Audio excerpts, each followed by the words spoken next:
A Marie Curie, como já foi dito, ganhou o prêmio Nobel pelas descobertas do rádio e do polônio e pelo isolamento do rádio, né?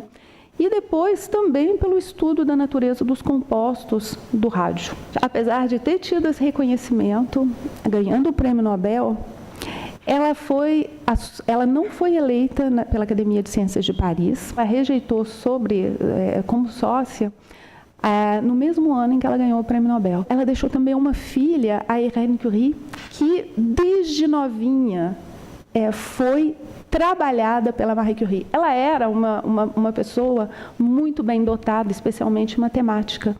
E ela não via outro caminho a não ser se dedicar à física, como a mãe, como os pais, né? A terceira mulher a ganhar o prêmio Nobel foi a Dorothy Hodgkin, nascida Dorothy Crowfoot. Ela, em 64, ganhou o prêmio Nobel sozinha, por suas determinações usando técnicas de difração de raio-x de importantes substâncias bioquímicas. Ela fala que foi um experimento de crescimento de cristais de sulfato de cobre na escola primária na Inglaterra que a capturou pelo resto da vida para a química e os cristais. Bom, a quarta mulher também ganhou o prêmio Nobel por seus estudos na área de cristalografia. Ela é uma prêmio Nobel mais moderna, veio de família pobre, e teve esse sonho de determinar a estrutura do ribossomo. E a Rosalind Franklin, que eu acho que alguns de vocês já ouviram falar, e que teve um papel importantíssimo na descoberta da estrutura do DNA. E eu queria terminar essa minha apresentação tendo falado de cristalógrafos com uma homenagem à professora Ivone Mascarenhas, que foi pioneira no estudo da cristalografia no Brasil. A questão da condição feminina dentro da ciência é um problema muito, muito antigo. Em geral, elas eram as musas inspiradoras, elas aparecem como uma musa que está inspirando o grande homem, ou elas aparecem como meras auxiliares, ou então nem sequer aparecem. Algumas das historiadoras e historiadores da ciência que trabalham com gênero se deram conta que já em alguém como Ptolomeu, que mais ou menos no século I da nossa era, falou sobre as qualidades femininas ou sobre as características femininas, em geral, não são as mais agradáveis. Sobretudo, elas não estão muito vocacionadas para a ciência. Então, ser pouco ousada, ser volúvel, ser superficial, ser frágil, não são. E alguém diria, bom, mas habilidade e argúcia são qualidades essenciais para o pesquisador, mas na época não eram. Durante muito tempo se pensou na argúcia e na habilidade como características de quem praticava techné, ou seja, técnica, que era um trabalho de segunda categoria. Era um trabalho em que, porque você aplicava as mãos, não era bem visto. Então, artesãos e artistas, em geral, eram não cidadãos de segunda categoria, não eram cidadãos em absoluto. E as mulheres também. Então, por conta da questão da techné, vinha agregado a qualidade de engenhosidade e paciência, que, como nós já vimos, não era exatamente vista como uma qualidade. Então, a consequência disso foi boa, de certa maneira, para as mulheres, embora discreta. Estava franqueada a porta do laboratório para elas, através da cozinha.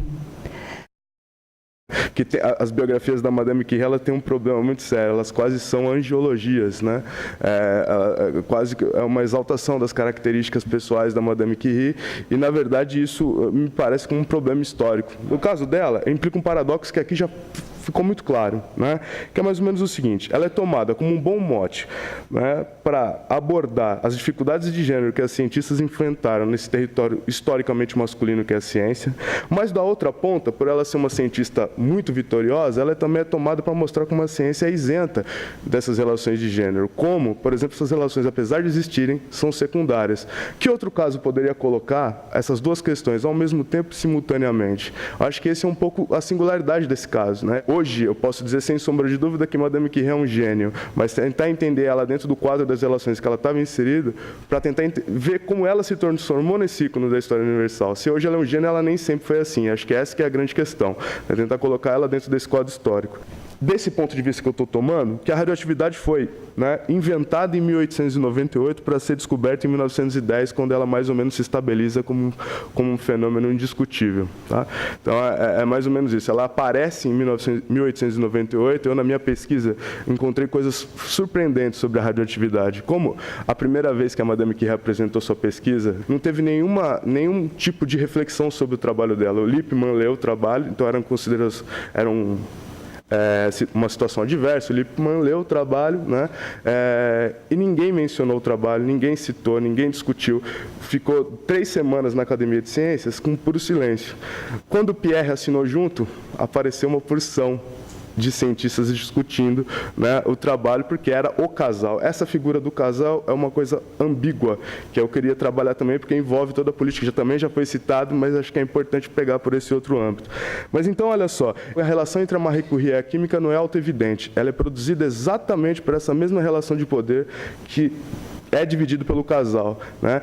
É uma associação um pouco perversa, um pouco positiva entre a Madame Curie e a química e o Pierre Curie e a física, né? Então, também tem a ver com o laboratório como cozinha, né? Ela pratica, ela faz, ela mexe, enquanto o Pierre Curie pensa, né? Reflete sobre, faz o ofício do chefe do laboratório, procura recursos, estabelece relações com outros cientistas, né? Então, esse é um pouco, aparece dessa forma. Muitas mulheres que ficaram invisíveis na história, que precisou ser criada uma disciplina, né, a história das mulheres, né, que essa ideia de invisibilização tem a ver com esse processo ambíguo, porque elas trabalham todos esses lugares que são historicamente territórios masculinos, mas acabam sendo invisibilizadas por essa relação que é ambígua. A possibilidade de entrar é a mesma possibilidade que torna invisível. Então, qual que é o processo aqui?